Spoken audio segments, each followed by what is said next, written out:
Hang on.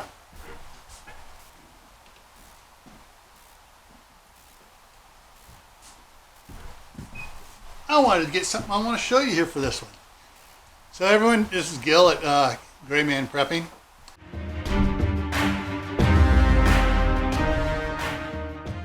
In this episode of Your Prep for Today, I want to talk to you about vanilla extract. Pure vanilla extract, not imitation vanilla extract. Now, some companies are going to get really ticked off at me right now, but hey, tough luck on them. Pure vanilla extract comes from the vanilla bean. Imitation vanilla extract comes from, ready for this, it comes from the gland of the Norwegian beaver.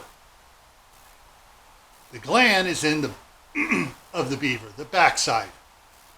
So the imitation vanilla extract, well, it's butt juice.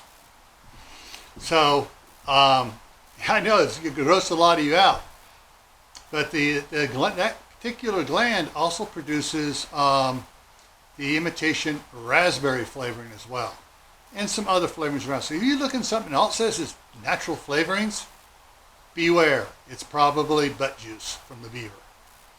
All right, and so if you're going to store vanilla extract, make sure you get pure vanilla extract, not imitation. All right, so before I take off, I'm going to put a link to a video up here, a playlist down here, another video over here, and a link to a Camp Patton Family Compound right up here. And take care and keep prepping. Why? Well, this is why.